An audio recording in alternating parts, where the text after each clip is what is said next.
On this episode of Travels with Bill, we're in Macdonald, Manitoba, and if you're looking for a train, don't worry, we have one at the end of the episode. First, though, a little tour of what was Macdonald. This is Connor School. It used to be here once upon a time. We've actually got a second image of it too, with it right beside a church. But why, you would wonder, is Connor School in Macdonald, Manitoba? Well, you see, it didn't used to be Macdonald, Manitoba. When the village was first created, it was known as Drumconnor.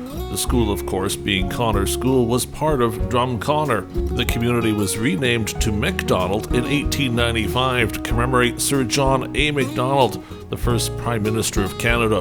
It's an unincorporated community. We're in the rural municipality of Portage-la-Prairie.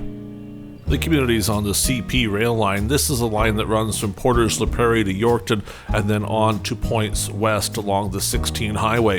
In fact, the main highway here is Highway 16 too, and Macdonald is just a hop, skip, and a jump off the highway. You'll see at the back of the shot here a little bit later on. The trains certainly don't stop in Macdonald, but there is a siding here. It's not a passing siding, it's more of a siding meant for equipment. In fact, in a shot a little bit later on, you'll see some equipment sitting on the siding as the train goes on by. As with many small communities, the siding used to have something to do with a grain elevator. Now the question is where exactly that grain elevator sat. I don't imagine it was in this part. It had to be a little further on, where the siding took a little bit of a turnout from the main line.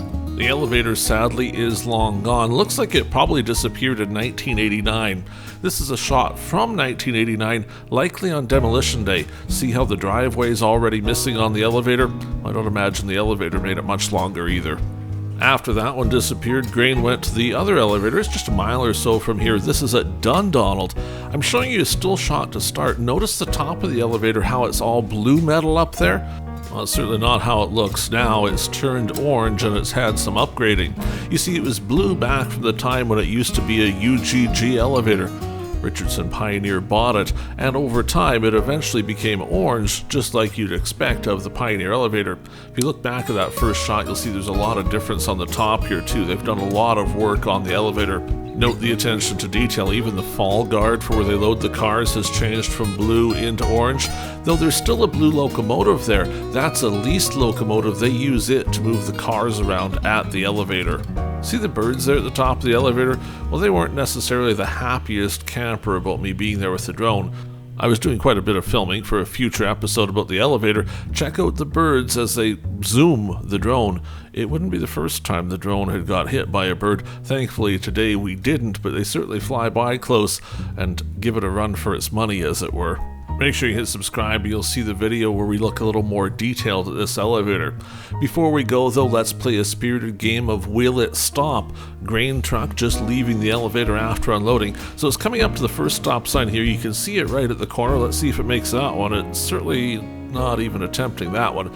And then we'll follow it along to Highway 16 because there's a second stop sign here, certainly on the Trans-Canada Highway, the second busiest highway in this part of the world, connecting from Winnipeg all the way up into Edmonton. It's for sure going to stop at this one, right? All right, here we go. Truck's coming up to the highway, getting a little closer to the stop sign. There's certainly traffic going by there, and not even an attempt to stop.